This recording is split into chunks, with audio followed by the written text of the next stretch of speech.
given up pursuing with the government of India in as far as ILP. Let Honorable LO realize that I'm replying. Please ask him to let me reply. He should not interfere. Sit down, please. Please don't interfere. I did not interfere. I did not interfere. Sir, this is incorrect. When I'm replying, the LO should not interfere. Please sit down.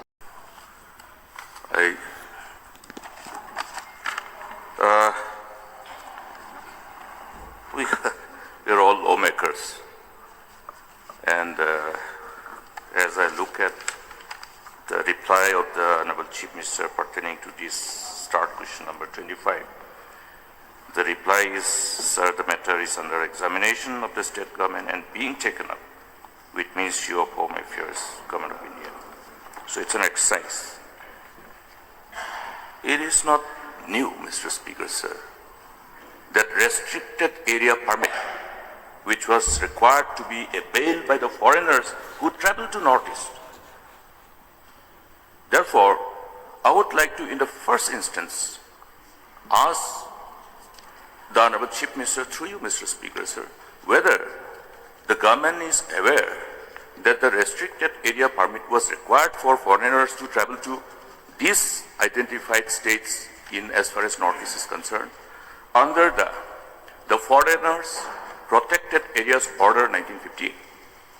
Is the government aware of? So we are aware about it, and but this particular new act has come in 2025. They have amended the act and brought it in, and that is when we sat down and we examined this. So as correctly mentioned that earlier this act was there, and Honorable LO was also a Chief Minister. He could have definitely examined it at that time also. So, we came across this, we saw this, and we realized that there is a possibility. And when we examined this further with Law Department, we realized that that mechanism could actually be created. And that's why we are pursuing this, sir. Sir, it's a responsibility of the government, the elected government, to pursue and to be able to find a way. Whether we succeed or not is something we can't say right now. But we are taking that initiative. Previous governments could have also done it under the Foreigners Act as mentioned.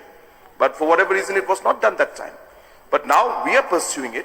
We are trying to see if we can also be declared as a restricted or, protected/restricted areas, district-wise. And hopefully we'll be able to create this mechanism which we all have been wanting for a long time. So that's really the purpose. But we are aware that this law was there before.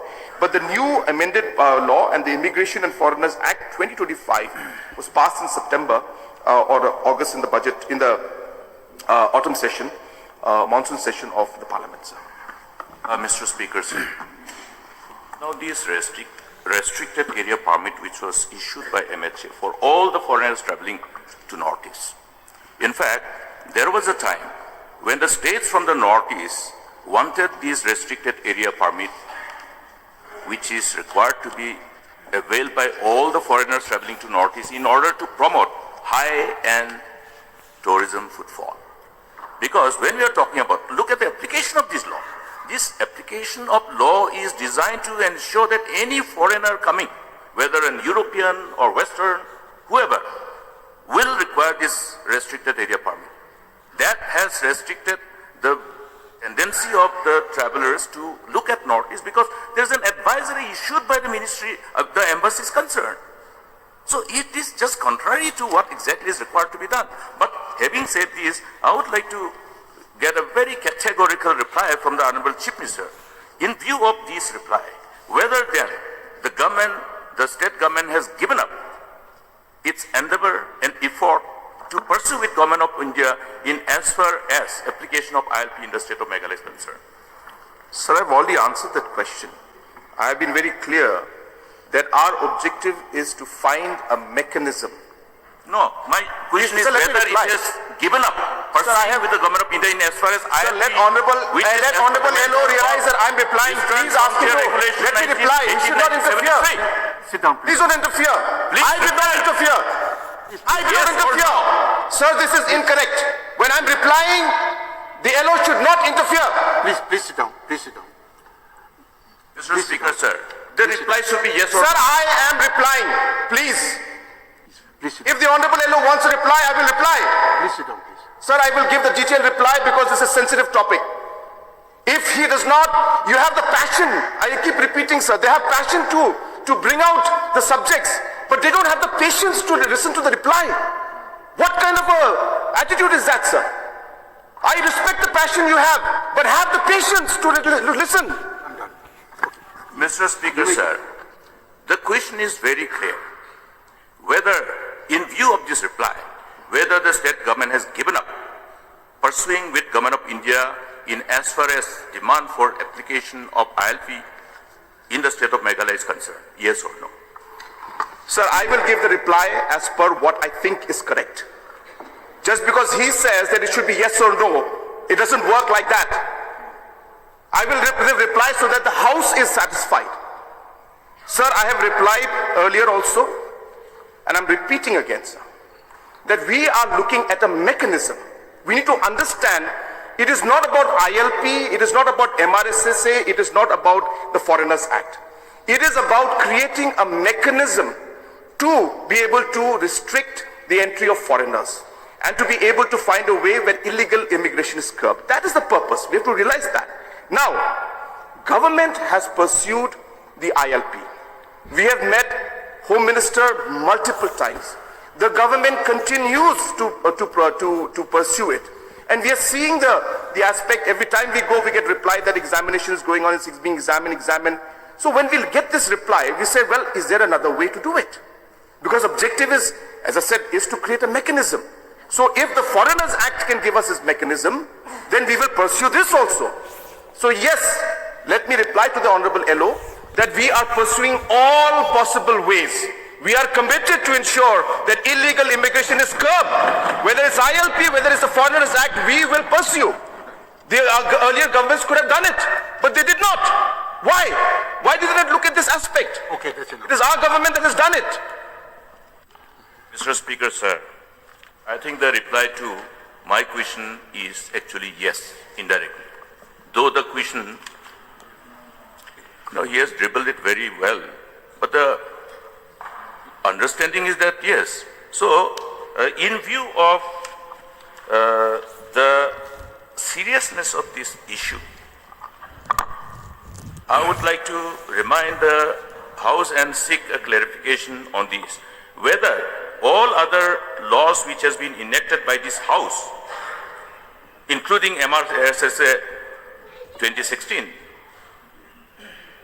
have we not done the job to an extent possible? Further, reinforce it with other measures. Therefore, it is wrong to say that other government didn't do anything, as though only this government is looking at these measures which can be considered as appropriate. Mr. Speaker, sir, therefore, my point is, restricted area permit, how does it actually help? This has been studied by us earlier also. The limitation of this, it only will restrict the foreigners who look at Meghalaya as a destination. Therefore, whether the government will examine from this perspective as well, keeping in mind that the Meghalaya has so far been able to promote state as one of the most favored destinations, and we would like to see that high-end tourist footfall increases. So there are multiple points that LO has mentioned, so I will have to reply. Number one, sir, the MRSSA. When this law was enacted in 2016, rules were made consequently. When these rules were made, in the rules they put provision of a check point for entry and exit. Now, sir, as lawmakers, we know that you cannot have something in the rules which is not mandated in the law. And the Honorable LO will know, as then the Chief Minister, that the entry-exit points were not mandated as per the MRSSA Act. But it was put in the rules of the MRSSA implementation. And hence it did not stand the test of judiciary. So therefore, we are in a position where entry-exit points have to be implemented, but there is no law to mandate it. So how do we move forward? So other mechanisms to ensure that registration is done, all of these things have been looked at. So right now, the bone of contention, the point that people are concerned, is that we want an entry-exit point. We want a point where people can be checked, if necessary. That is really what the purpose is. And hence, this particular act gives us that option to at least look into the possibility of that happening. Now, so this question came very early in the sense that I've been repeating again and again that we are in the process. I'm not saying that we have come to the conclusion, but because statement was made and some papers caught it, some individuals started asking many questions. So I'm happy to clarify. But have I come to the conclusion or have we come to the conclusion? Not yet. There's a lot of homework to be done. So we actually are, too early to reply to this kind of question. So I could have simply said that, this is, it's too early to reply, but I felt that it's an opportunity to explain. So therefore in the MRSSA, that's what the issue was. Sir, when I refer to the fact that other governments did not pursue, I meant the Foreigners Act. So I'm not talking about other acts. Every government tried in every other way, but why didn't they pursue this particular option? We are pursuing it now because Honorable LO started with that question, that why this act was already there before, what's so new? It's new in the sense that it's new, it's amended, it's coming, we are pursuing it. They could have pursued it also at that point is what I was saying. So number two, I think the Honorable LO had mentioned about how this mechanism is going to affect tourism. So I think the reply has been in a way answered by our Honorable MLA, Mr. Paul Lingdo, when he said that today technology exists. And technology is a big facilitator of ensuring that we have mechanisms that will help us, whether it's digital facial recognition cameras and softwares, whether it's QR code systems, whether it's online registration, all of these mechanisms are there. So to answer in short, sir, we are still processing these things. I have repeated this in the beginning, that we are aware of these issues. We are aware that there are many genuine foreigners, people who come in. If we do go into this, what would be the impact of that on tourism? We have to examine. We are examining that. Why I'm replying to this right now is because the Honorable Member asked, what is all of this about? So I'm clarifying that part. So I have again repeated, sir, when we do our homework, when we finish, after discussing with MHA, when we're ready with this technology, we will explore the option of talking to everybody. We will discuss with civil society, we'll discuss with tour operators, we'll discuss with the political parties. We are not yet ready. But since the question was asked, I am forced to give this reply, sir. But are we ready with everything? Not yet, sir. We are examining, we are going to work on it, we'll do our homework, and only then will we start our consultation with stakeholders. Right. Mr. Speaker, sir, Last in question. course of his reply, it's referred to that so-called entry-exit points, which were somehow part of the implementation process of the mandate of MRSSA 2016. This issue also was raised in this August House, wherein the Honorable Deputy Chief Minister has replied to this. What is the contention and observation of the Honorable High Court pertaining to the facilitation center? In fact, that particular observation and direction of the Honorable High Court has been placed on the table of this August House, which is clear indication that the court's contention was that in absence of proper guidelines framed in order to implement this, or rather operationalize this facilitation center, it should be stopped. That is what is the operational part of the order of the court. What is the question, please? So therefore, he has misled the House, saying that this has been completely,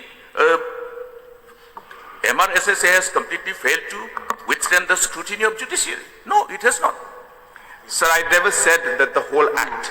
Let him. So he's interfered before when I was speaking, sir. So I will replicate that now. I did not say that. He's putting words into my mouth. I have said specifically that the entry-exit gates, that aspect was not in the act, but it was there in the rules. So therefore, anything in the rules should be backed by an act. The provision should be there in the act. It was not there. And hence it becomes difficult for us to implement an entry-exit point in the rules without the provisions being there in the act. That is the whole point, sir. Mr. Speaker, sir. What is the question, please? Therefore, This may question I, is long. gave a categorical assurance that particular order pertaining to this MRSSA by the Honorable High Court, as the case was disposed of, be placed on the table of the House once again.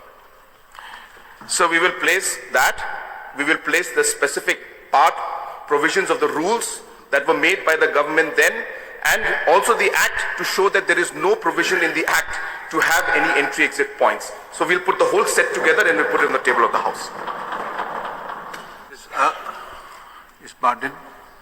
Somewhere, please.